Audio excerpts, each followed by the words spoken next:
Good morning and welcome to another edition of Inside Leisure with me, Zoe Cooper. I am so excited this morning. I'm going to be interviewing Keri-anne Payne. She needs no introductions, but world champion and open water Olympic swimmer. For those of you who aren't aware, Keri-anne was also key in the development of STA's open water coaching qualification back in 2018. So morning, Keri-anne. So lovely to have you on Inside Leisure this morning. How are you?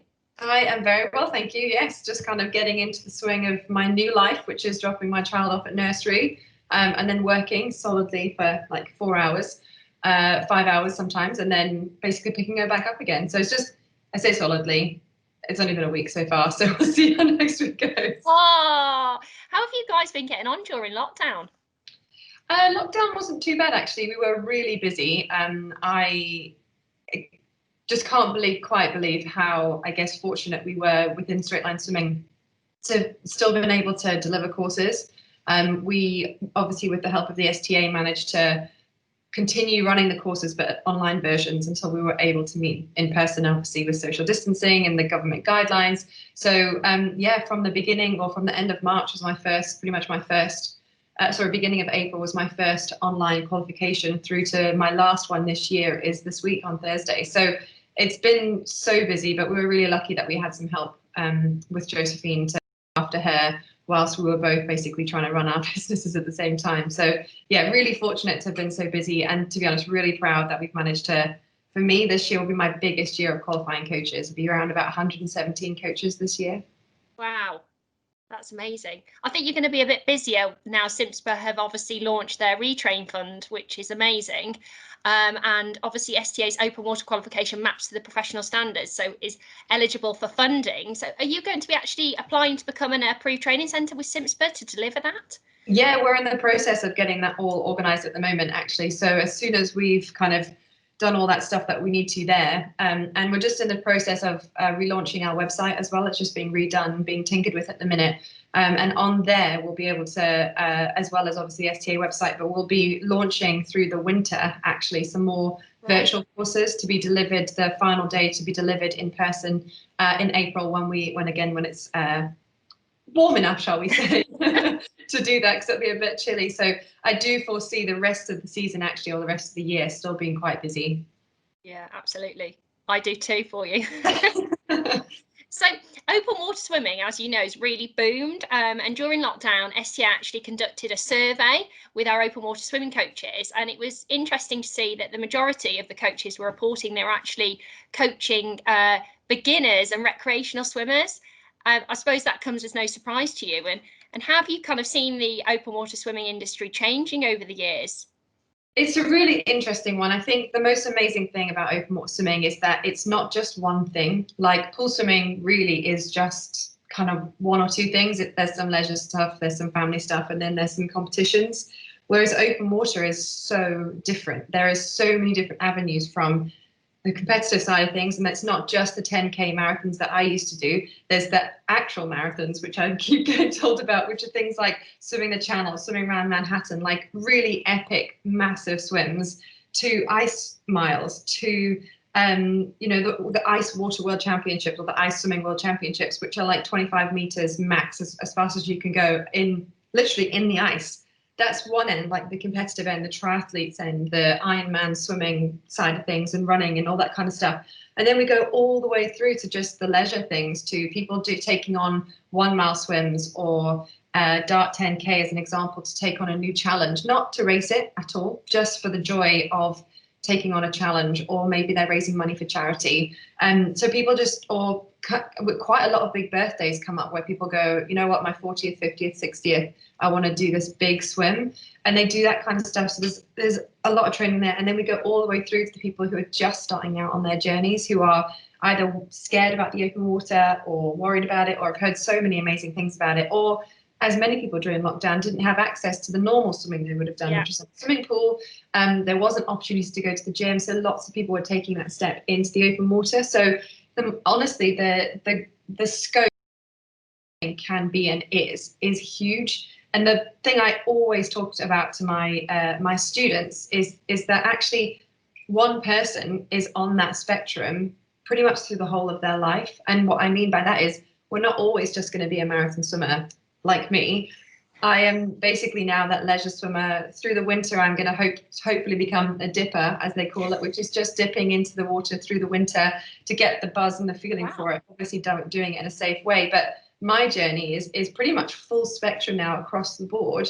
And that's, again, the beauty about open water swimming, is that someone will need coaching and different types of coaching for each one of those different things. The dipping is more about safety and about the feeling of community and about that how good you feel afterwards, but making sure obviously it's done in a safe way. So finding safe venues, finding safe coaches. We then have the people who are taking on the open water events who might be scared about things like sighting, or not scared, just wanting to improve their technique to make it easier. And then also there's the people who want to kind of be okay with things like buoy turns and that mass start, which can sometimes seem a little bit scary, especially if you're not racing it and you just want to take it nice and steady, through to the triathletes who want to take on, again, challenge of a triathlon, swimming obviously being the first part of that. So needing to just have the technique work to understand how to be able to swim efficiently, to then take on. I mean, it's endless. It literally is endless. I mean, it just emphasizes the massive demand for open water swimming. Yeah. And obviously you were key in the development of our open water swimming qualification, which was phenomenal. Why was it so key and important to you to be involved in that? Well, I was really, so when I stopped swimming, I set up a business called Triscape, which was around coaching, so coaching people. We do a couple of versions of it. We do, in the UK, we do masterclasses. I do one-to-one coaching, and then we take people away to wonderful places around the world. Well, we did take people away to wonderful places around the world to run swimming retreats where people would feel a bit more relaxed on holiday.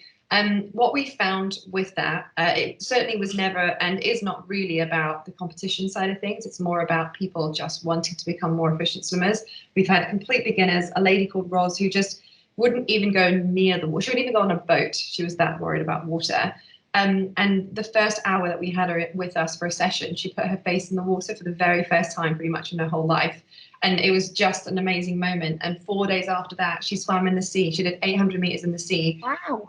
I mean, we were all crying. There was champagne, like all sorts of stuff. I mean, everyone was so ecstatic. People on the beach were just so happy for her because she'd really taken on. I mean, it took a long time, but that wasn't the point. The point was that she did this swim, this half-mile swim that we've been talking about all week, and she did it, and it was just amazing. And since then, she's taken on many open water swims, which is amazing. And that's kind of just one part of why we do it. But what we learned along the way with all of that, and I've coached around about 2,000 people since I retired, coached swimming, is that quite a lot of the time, the way that people, or the things that people remember from when they were taught how to swim, and I mainly coach adults, not so much kids, they either can't remember it or they're remembering the wrong things, or it's just stuff that's not being taught anymore. Like, as an example, I guess the S-ball is not really taught too much anymore. So it's trying to get people out of sort of things that they were taught how to do many years ago.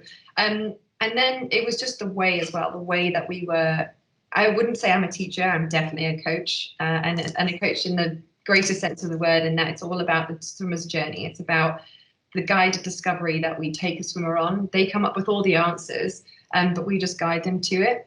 And I was really looking to try and do more with that because it's worked so well for us for the last 6 years, really, or 4 years actually. It's just worked incredibly well, and people really understand it. They take it on, and they're able to then swim for life. It's not just I need to keep coming to you so that you can keep on being that support blanket. It's not that at all. They can do it themselves forevermore, which is amazing. So when the opportunity came to be part of a qualification with the STA, and I was assured that the safety side of things was top notch, and I did a lot of research into that and spoke to the other experts like Leon Fryer and Colin Hill. I just knew that the people that were backing it as well were some of the best in the industry. And that's kind of what I wanted to do. I wanted to be part of something that was going to be the new best practice. I did say, I remember sitting in Dave's office, the CEO, Dave Candler's office, and said, I do really want to be part of this, but if I don't agree with something, we need to have a conversation about it. And Dave was like, sure, okay, great, here you go then. And they gave me the first part of the manual, and I don't think anybody, maybe yourself included, Zoe, were expecting me to get quite as involved as I did. But I loved it. I loved it. It was an amazing opportunity, and the reason why we were so excited to work with you guys was because you were open to disrupting the industry, because it needs a disruption in terms of, let's do what's right, let's do what's best for swimmers, not what's best for us. It's what do all these swimmers need to know? They need to know about safety, they need to know about technique, and they need to know about the skills, whether they're competitive or not. And one thing, again, I always say to my swimmers, my candidates, my coaches, is that there's different ways that you can use words with different swimmers. So although the qualification sometimes might seem a little bit down the competitive route, that was one part of what we did. It was about creating if you wanted to get to here, this is everything you need to know to get your swimmers here. But as an example, one thing I use, so pack swimming can sometimes be quite scary. And I always ask the question, who here likes swimming in a pack? And not That's many what puts people. me off. Exactly. Yeah. Not many people like that. And I totally understand that. But it's an essential skill for people to learn how to do, because if you do take on an event, you will likely find yourself in a pack. So it's about confidence. It's about making sure that the swimmer feels confident. But in training, we use different words like pod swimming instead of pack swimming. Pack swimming, again, gives someone this, oh, I'm going to be swimming with a bunch of people. Yeah. But if you say, today we're going to be working on pod swimming, which is essentially the same thing. It's just swimming in a nice group together, kind of close, but not, there's certainly no fighting, there's no competition. It's just about being within a group, swimming together. And what you gain from those types of things is essentially just someone feeling really confident being in that position, so that when they do find themselves in an event or in an open water swim in that scenario, they've done it before and they feel it and they understand it. So there are just so many ways around. And again, the great thing about working with you guys in the working group was that everyone was open to trialing out new things and different things. And actually, I will go around and say it, like, best practice for all those things. All the open water skills are the best practice. All the safety is the best practice within the industry. So yeah, I'm really proud of it. Yeah, we are too. and we're excited to develop it with it, you with it as well. I know we're looking to review it, so that'll be exciting coming up shortly. And I think you've touched on it already, but how is this qualification, your opinion, impacting people's lives? Oh, it's amazing. It's impacting my life, because I'm on a mission to empower the world to swim.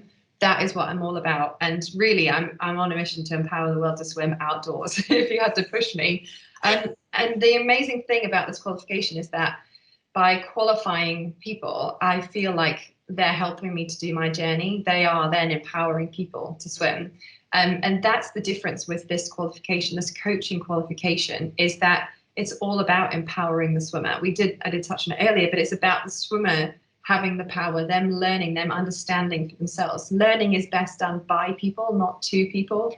And that's the way that we encourage everyone to do it. So what I'm seeing and what I'm hearing, so I have a private Facebook group with all the people that have qualified, which is now almost up to 250 people, which is just crazy and amazing and wonderful. And it's just a wonderful group, and people are sharing things. People are sharing, amazing photos of someone that's had a great session, of someone that's doing this, or I have this problem here, what do you think we can do about this? Or does anybody know anything about this? And they're just constantly sharing things. And what I'm seeing is people who were, one lady in particular, she was one of the first couple of courses this year. And she was a swimming teacher, and we've had so many swimming teachers in the exact the same situation. Just work completely stopped because pools were closed, there's nothing else to do. So she decided to train up as an open water coach, because that was one of the only things we were allowed to do and continue to do. And she's never been as busy, basically. So she's turned around having no work at all to now being pretty much busy all day. And not just that, but she's created a community now around open water swimming. So on a Tuesday night, they all go down to the beach. Whether you want to have a coach session or not, it's not a paid for thing. It's just a community swim where a whole bunch of people from our area go down. They're up to like 30 people pretty much every single week going for a swim on Tuesday. Open water swimming is more than just open water swimming. There is so much more to it. There's the people in it, there's the community, there's the stuff that you need to do, there's the feeling of it. It really has changed a lot of people's way, not only of working, but also of actually, I've heard quite a lot of other swimming teachers taking some of the coaching methodology through into their swimming teaching, and actually starting to empower the kids a little bit more, because actually kids are so much cleverer than we give them credit for. They know so much more than we give them credit for. So just give them the chance to ask the questions or answer the questions, and yeah, you'll be quite pleasantly surprised at how much they do really know. that kind of leads me on nicely to my next question is, you actually went on then to create with STA the straight line swimming CPDs. So tell us a little bit more about the mythology behind that and what would benefit teachers for undertaking those CPDs. Yeah, so while we were working with when we created Triscape, essentially, we did work on how we were gonna, not just how we were gonna coach people, but what we were actually gonna coach. So what myself and David did was we basically just completely reverse engineered our swimming strokes. We forgot everything, tried to forget everything we ever knew, everything we knew about swimming. And what we tried to do was basically look to science as much as possible, to try and actually get the facts and the figures and the science behind swimming, behind water, behind the body, and what it does. And essentially we spent a lot of time looking at the psychology of the brain and how much the brain impacts a swimmer and how much breathing is affected when it comes to someone that's worried or scared, or even someone who is a world champion triathlete still not breathing properly, and how breathing is the one thing holding them back from getting faster, quicker, more efficient. We then looked at the body's biomechanics, so actually what the body can, and more importantly, what the body can't do in the water. And it's amazing how many people think that just because you're in water, the body can just do some crazy stuff, and it can't really, or they think the body can do things that it can do on land, but it can't do them on water. So that was really interesting to speak to world-class physios from different sports, not just from swimming, from different sports as well. And we just said, look, what's important? How are we going to get to the water the most efficiently? What muscles do we need to be utilizing? How can we utilize those muscles? You know, we talked about a whole bunch of stuff around the body's biomechanics and how we need to make sure there are certain things in place in order to help someone move through the water more efficiently. And there was a couple of mind-blowing things in there, to be honest, which was amazing. And then finally, we then looked at the physics as well, and physics of the water. So Newton's laws of motion are used quite a lot, which is actions and reactions.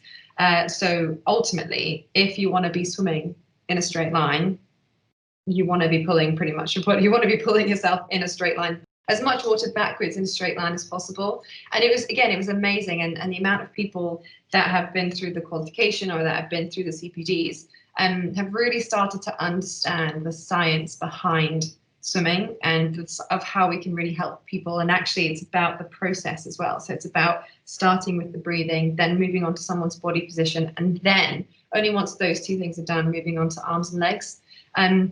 So again, when we got the opportunity to create a CPD with you guys, with the help of the legend that is Brett, it really was amazing for us to put it down on not on paper. Essentially, it was on paper to start with, but within a system that people can use, and they can watch videos and they can kind of take on little tasks and things.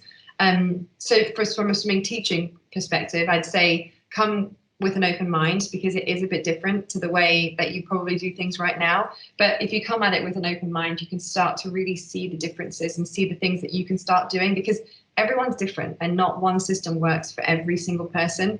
But the more that you can open your mind to different ways of doing things, the more people you'll be able to help. So there'll be that one child or that one adult that just doesn't get it or just doesn't understand what they're supposed to be doing. But by opening your mind and trying something new, you might figure out a new way of helping that person. Absolutely. I've actually undertaken all three, and my favourite was the breathing.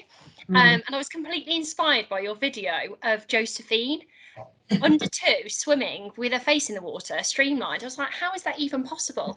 So I started utilising some of the skills that I learned in the breathing CPD with Arabella, my daughter, who's 3, and she's really doing brilliantly with streamlined position with her face in. So completely differently to how I taught my son, who's 5. Yeah, it's so absolutely beneficial. Yeah, it's just a bit different. It's just looking at things, and that's why I say come at it with an open mind, because it's a little bit different to the way that people have either done it before. And it's not to say that the way that you've done it before is wrong, or that this way is the right way to do it. It's another way of trialing things out and looking at it, and actually just jigging things around a little bit. Yeah, absolutely. So I've got a third daughter who's 1, so I'll use different methods. Brilliant. Well, you're always so busy. Have you got anything exciting just to finish off? I know you're always doing something exciting, but anything in the pipeline you can tell us about? Or just a couple of things. Oh, that's a good working on the website, I'm really excited about the website because our previous website was basically done by us. And, you know, I'm a swimmer for a reason and I'm a tutor for a reason because I'm good at doing that. I'm not so good at kind of getting the messages across that I get on the courses across on a website. So we've had some help with someone helping us to do that. And I'm really excited about what it's going to look like now and the information that people are going to get and how people will be able to book courses much quicker and much easier through the website than they have done in the past. And all the information will be there, everything you might get from it. We're also working potentially on a membership program essentially within our website, which will have latest information from the industry experts, from you guys, from us, from the government, from anything else that we need. Obviously, that's very specific to this time right now, but anything else that's important.